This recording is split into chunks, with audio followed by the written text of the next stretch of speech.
Sir Roger, thank you very much for accepting this interview. It's an honor for me. I have to say this. Thank you for inviting me anyway. So let's get straight to the matter. What does conservatism mean? Who is a conservative? Well, my instinct is to suggest that all normal people are conservatives.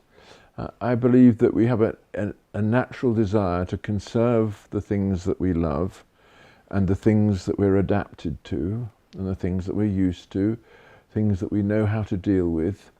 And that's all that conservatism is transcribing that natural desire into a coherent form of politics. And so that when one has a political question, instead of immediately charging forward to some goal beyond anything we've already known and sweeping reality aside, one hesitates and one looks at what one has and one says, well, this is good, but it needs changing a bit. This is good, but it needs adapting.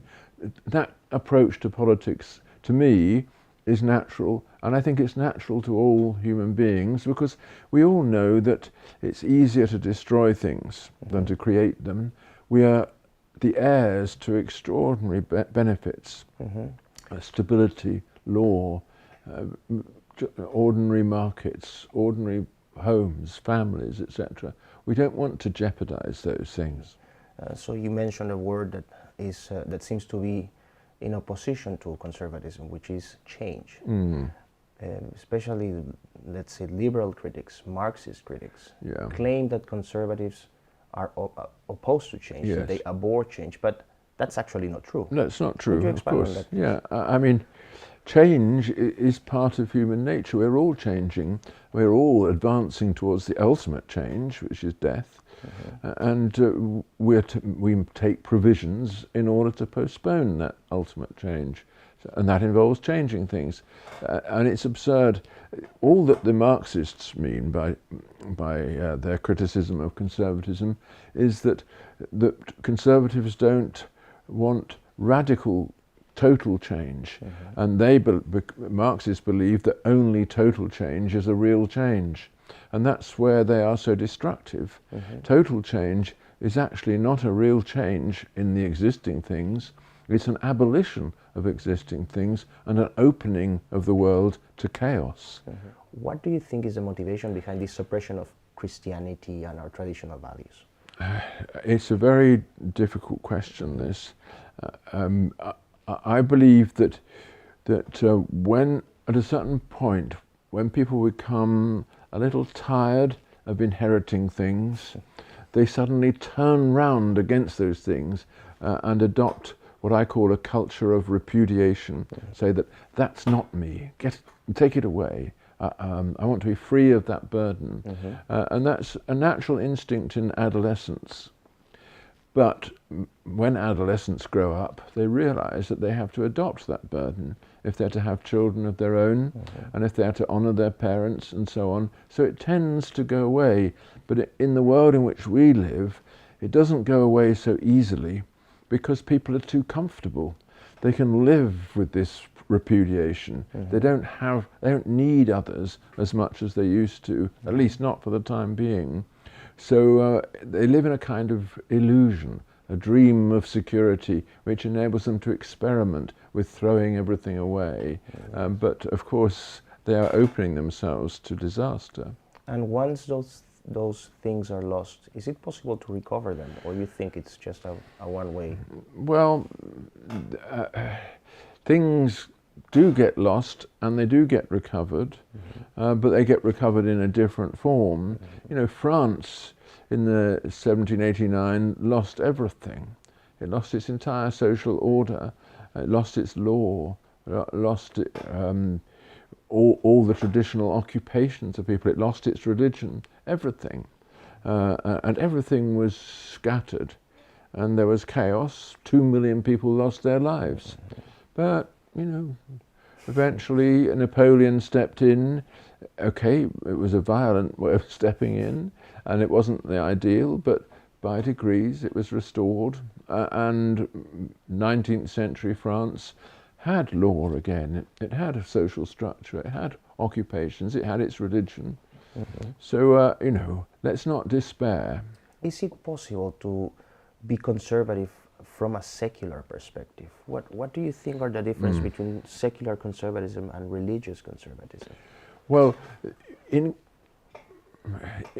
Catholic countries, conservatism has on the whole been identified with religion, in particular with, obviously, with the Catholic Church, but also with often with quite strict and backward-looking forms of religion, as with the ultramontanists in France. But whereas in Britain, conservatism, which emerged in the 17th, 18th centuries, has always been part of the native skepticism.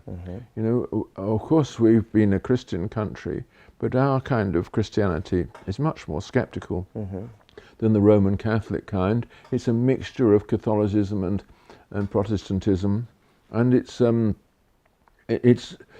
not been imposed on the people for the last 150 years. So I think that we've got used to living in another way, and also to separating politics and religion as far as we can. Partly because in the 17th century there was so much destruction through religious conflict. I believe that actually our model of conservatism is the right one. It's one which separates political conservatism from religious conservatism and opens itself to people who are skeptical about religion but simply share the national culture. And actually, what is interesting is that it's the English language countries that have been the most likely to declare themselves conservative. We have parties which call themselves conservative parties. We have especially in America, a recognized conservative tradition intellectually and culturally. Whereas in Catholic countries, there isn't such a thing, and often it's dismissed as reactionary or something. Exactly. Yeah, well, in Spain there's a traditional stream, let's say a conservative political thought. Yes, in Spain, of course, in all countries there is conservative thinking among ordinary people. That is, as I say, that's natural. But it is interesting that the attempt to articulate the conservative position in Spain has been undertaken to quite a considerable extent by people who have an admiration for England and the British tradition, like Ortega. Yeah, Ortega said, yes. Who was, of course, a parliamentarian in the English sense too. Is it possible to grow up and, let's say, a conservative hemispheric alliance? Yes. Do you think there are things in common that we can think of? I think it is possible to have such a thing, an alliance of conservative forces across different countries. Which I think it's part of your Scrutopia. Yeah, I've always believed in this, but you know, I grew up anyway in the post-war period where the Atlantic Alliance was fundamental to the survival of Europe and the survival of European culture in the face of Soviet expansionism. And the Soviet Union had one positive feature, which is that it united us against it. We recognized that we were faced with a very destructive force, and if we did not combine, we would be overwhelmed by it. Exactly. I think that destructive force is changed, but it's still there. It's the kind of Soviet communism was simply one form of a nihilistic response to the world, which is there in all of us, which is a kind of diabolical thing, which we have to overcome. And in the international sphere, I think that means we really must work on having alliances, influencing each other, allowing, of course, the local differences, the local variations, because conservatism is about locality. It's about what you love, not about abstract ideas. Exactly. But still, we should recognize that we have there are shared threats and shared achievements. And I would say that both liberalism and Marxism start from an utopia, so it's a deductive kind of thinking, whereas conservatism is inductive, it's empirically based, it's experience based. Do you think that appreciation is accurate, or would you dispute it? No, I think that is true, that conservatism, what I would put it by saying it's a bottom-up procedure rather than a top-down procedure. And this, of course, is reflected, especially in our case, and the American case, in our systems of law, which are not top-down. Our law is not dictated by Parliament and then imposed on the people. It's there in the law courts in the form of common law, and then Parliament extracts the law from that. So I guess that would put you in a very, very contrasting position with what people in Brussels think. Yes, I mean the unhappiness with the European Union of the British people comes, at least in part, from the fact that they don't recognise the validity of Brussels law, because it's law imposed by unelected people who don't know the local situation that they're legislating for. Because we have been talking about liberal economics, Marxist economics. Is there anything such as conservative economics?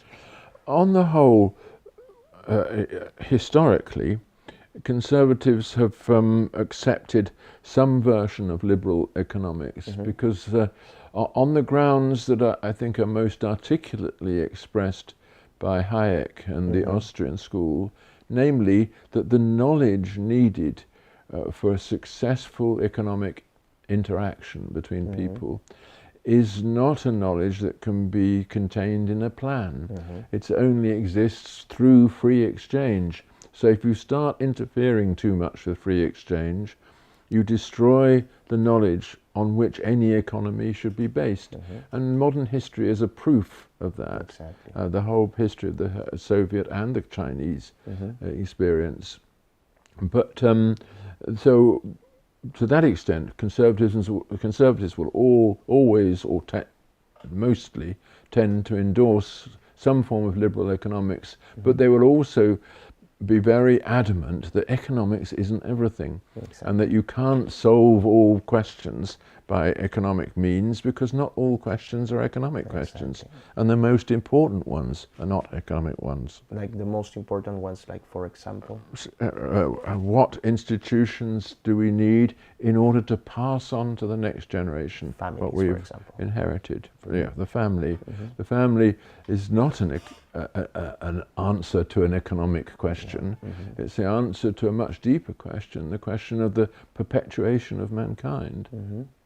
So, Sir Roger, thank you very much. Just a final comment to our Latin American friends, and of course friends from all over the world that will watch this interview, but especially to Latin America. Any kind of comment, message, just say hello or something. Yes. Oh, well, hello to Latin America, but I'm glad that Latin America exists, because you know, it's a fantastic. I've never visited it, but it's You're just most welcome. By the way. Yes, it's a fantastic thought that great continent with all its wonderful natural resources is speaking European languages and producing fantastic literature and music, and you know, and a culture that we all recognise, and has an air of cheerfulness about it, despite all its difficulties. Well, thank you very much, Sir Roger. My pleasure. And mine too. Thank you.